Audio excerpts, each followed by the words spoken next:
கிறிஸ்துவின் சரீரமாகிய சபை. நீங்களே கிறிஸ்துவின் சரீரமாயும் தனித்தனியே அவயவங்களாயும் இருக்கிறீர்கள். 1 கொரி நண்பகல் 12:27. அப்போஸ்தலராகிய பவுல் எபேசியர் காலை 5:23 கிறிஸ்து சபைக்கு தலையாயிருக்கிறது போல என்று குறிப்பிடுகிறார். ஆம், சபையாகிய சரீரத்திற்கு தலை கிறிஸ்துவே. அப்படிப்பட்ட சரீரமாகிய சபை எப்படிப்பட்டதாயிருக்க வேண்டும் என்பதையே அப்போஸ்தலனாகிய பவுல் 1 கொரிந்தியர் 12 விளக்கியுள்ளார்.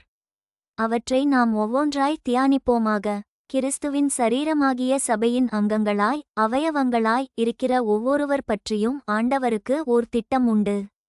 ஆண்டவர் ஒவ்வொருவருக்கும் அருளிய கிருபைகளும் வரங்களும் அழைப்பும் வித்தியாசமானது. இங்கு பவுல் கொரிந்து சபையை பற்றி மட்டும் கூறவில்லை, உலகளாவிய கிறிஸ்துவின் சபையை பற்றியே பேசுகிறார். 1 கொரிந்தியர் நண்பகல் 12:13 கூறுகிறது, நாம் யூதராயினும் கிரேக்கராயினும் அடிமைகளாயினும் சுயாதீனராயினும் எல்லாரும் ஒரே ஆவியினாலே ஒரே சரீரத்திற்குள்ளாக ஞானஸ்நானம் பண்ணப்பட்டு எல்லாரும் ஒரே ஆவிக்குள்ளாகவே தாக்கந்தீர்க்கப்பட்டோம். இப்படியாக இவ்வுலக பிரகாரமாகவே பல்வேறு கண்டங்களில் பல்வேறு நாடுகளில் பல்வேறு கலாச்சார பின்னணியில் வாழ்க்கை முறையில் பல்வேறு மொழிகள் பேசும் மக்கள் கூட்டமானாலும் அவர்கள் அனைவரும் தலையாகிய கிறிஸ்துவின் சரீரத்தின் அங்கமாய் உள்ளனர். இவ்வுலகில் அவர்கள் வாழும் வாழ்க்கை சூழ்நிலைகள் வித்தியாசமாயிருந்தாலும் அனைவரும் கிறிஸ்துவின் சிந்தை உடையவர்களாகவே உள்ளனர். ஆம், தலையாகிய கிறிஸ்து எதை சிந்திக்கிறாரோ அதை செயல்படுத்தும் கருவிகளாக அங்கங்களாகவே சபையாகிய நாம் ஒவ்வொருவரும் உள்ளோம். 1 கொரிந்தியர் நண்பகல் 12:12 கூறுகிறது, எப்படியெனில் சரீரம் ஒன்று, அதற்கு அவயவங்கள் அநேகம், ஒரே சரீரத்தின் அவயவங்களெல்லாம் அநேகமாயிருந்தும் சரீரம் ஒன்றாகவேயிருக்கிறது, அந்த பிரகாரமாக கிறிஸ்துவும் இருக்கிறார். இங்கு அவயவங்கள் அநேகமாக இருந்தாலும் அவற்றின் செயல்பாடு உருவம் வித்தியாசமாயிருந்தாலும் அவையெல்லாம் சேர்ந்து ஒரே சரீரமாக பார்க்கப்படும் பொழுது ஒன்றாக ஒரே வேலையை இசைந்து செய்யக்கூடியதாய் உள்ளது. ஒவ்வொரு அவயவமும் தான் எதற்காக சரீரத்தின் அவயவமாயிருக்கிறதோ அதற்கான வேலையை செய்வதுபோல் சபையின் ஒவ்வொரு அங்கமும் தன்னை பற்றிய தேவ திட்டத்தை உணர்ந்து சபையில் தான் செய்ய வேண்டிய வேலையை பொறுப்புடன் செய்ய வேண்டும். 1 கொரிந்தியர் நண்பகல் 12:14 கூறுகிறது, சரீரமும் ஒரே அவயவமாயிராமல் அநேக அவயவங்களாயிருக்கிறது. ஆம், சரீரத்திற்கு எவ்வாறு பல்வேறு அங்கங்கள் தேவைப்படுகிறதோ சபைக்கு பல்வேறு ஊழியங்களை நிறைவேற்ற பல்வேறு வரங்களை பெற்றவர்கள் தேவைப்படுகின்றனர். 1 கொரிந்தியர் நண்பகல் 12:18 கூறுகிறது, தேவன் தமது சித்தத்தின்படி அவயவங்கள் ஒவ்வொன்றையும் சரீரத்திலே வைத்தார். தேவன் தமது சித்தத்தின்படியே அவயவங்கள் ஒவ்வொன்றையும் எவ்வாறு சரீரத்தில் ஒவ்வொரு பணிக்கென வைத்திருக்கிறாரோ அதைப்போலவே சபையாகிய சரீரத்திலும் அவயவங்களான நம் ஒவ்வொருவரையும் பிரத்தியேக பணிக்கென நியமித்திருக்கிறார். எனவே இப்படிப்பட்டதான சபை எப்படி இருக்க வேண்டும் என்பதையும் கீழ்காணும் வசனங்கள் நமக்கு தெரிவிக்கின்றன. 1. தனக்கு கொடுக்கப்பட்ட பணியை ஏற்றுக்கொள்ள வேண்டும். காலானது நான் கையாயிராதபடியினாலே நான் சரீரத்தின் அவயவமல்லவென்றால் அதனாலே அது சரீரத்தின் அவயவமாயிராதோ? காதானது நான் கண்ணாயிராதபடியினாலே நான் சரீரத்தின் அவயவமல்லவென்றால் அதனாலே அது சரீரத்தின் அவயவமாயிராதோ? 1 கொரிந்தியர் நண்பகல் 12:15 16 போன்ற வார்த்தையானது சபையின் அங்கமாயிருக்கக்கூடிய எவரும் தான் எந்த நிலையில் அழைக்கப்பட்டிருக்கிறாரோ அதை தேவ சித்தமாக திட்டமாக ஏற்றுக்கொள்ள வேண்டும். அதைவிட்டு அதைவிட மற்றது தான் பெரியது என்று எண்ணாமல் தான் எப்படிப்பட்ட அவயவமாய் சரீரத்தில் இருந்தாலும் எந்த வேலையை செய்ய அது சரீரத்தில் இருக்கிறதோ அதை செய்ய வேண்டும். ஆனால் இன்றோ பலர் பிரபலமாயிருப்பதையும் அநேக மக்கள் நடுவில் ஊழியம் செய்வதையுமே பெரியதாக எண்ணுகின்றனர்.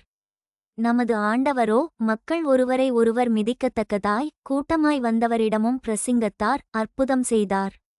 அதே நேரத்தில் அவர் தனி நபர்களையும் தேடிச் சென்று இரட்சித்து விடுதலையாக்கினார்.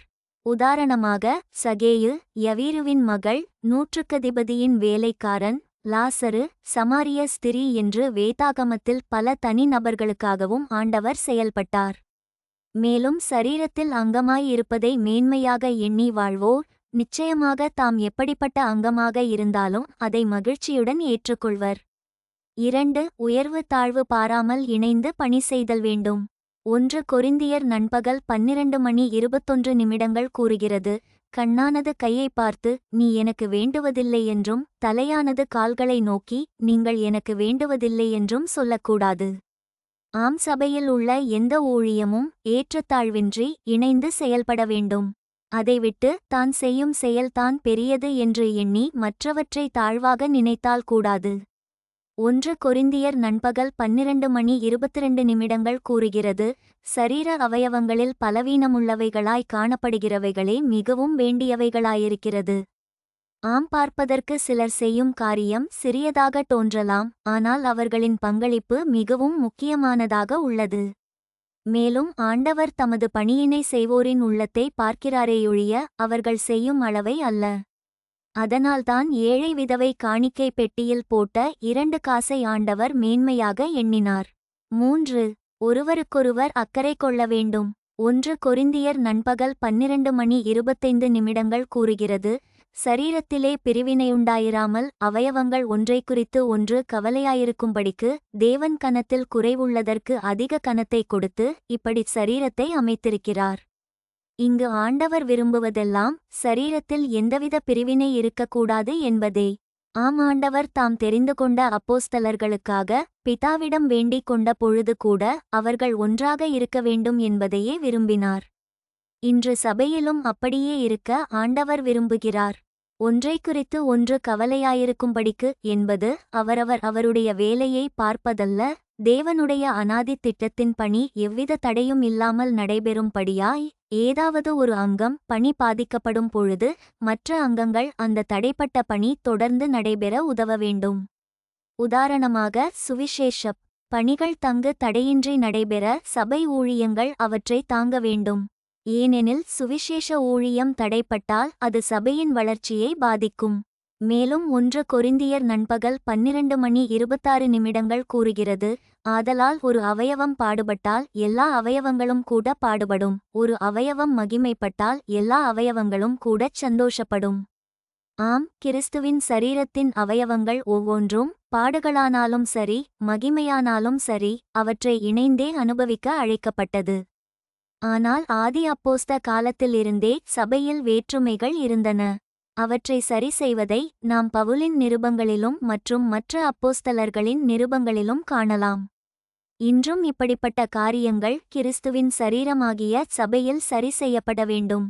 அன்று வறுமையில் பஞ்சத்தில் இருந்த சபைகளுக்கு உதவ அப்போஸ்தலராகிய பவுலே பிற சபைகளில் இருந்து தரும பணத்தை சேகரித்து அதை தேவைப்படும் சபைகளுக்கு அனுப்பினார். இப்படியாக ஒருவரை குறித்து மற்றொருவர் அக்கறைப்படவும் அதற்கான காரியங்களை செயல்படுத்தவும் ஆண்டவர் விரும்புகிறார். அப்போஸ்தலர் நள்ளிரவு 2:44 45 விசுவாசிகளெல்லாரும் ஒருமித்திருந்து சகலத்தையும் பொதுவாய் வைத்து அனுபவித்தார்கள். காணியாட்சிகளையும் ஆஸ்திகளையும் விற்று ஒவ்வொருவனுக்கும் தேவையானதற்குத் தக்கதாக அவைகளில் எல்லாருக்கும் பகிர்ந்து கொடுத்தார்கள். ஆதி அப்போஸ்தல காலத்திலிருந்தே சரீரமாகிய சபையானது சகலத்தையும் பொதுவாக வைத்து அனைவரும் பயன்பெறும்படியாய் செயல்பட்டது. அதனால்தான் அவர்கள் ஒருமனப்பட்டவர்களாய் வாழ முடிந்தது. அப்போஸ்தலர் நள்ளிரவு 2:46 அந்த ஒரு மனம் கிறிஸ்துவின் சிந்தையை பிரதிபலித்தது.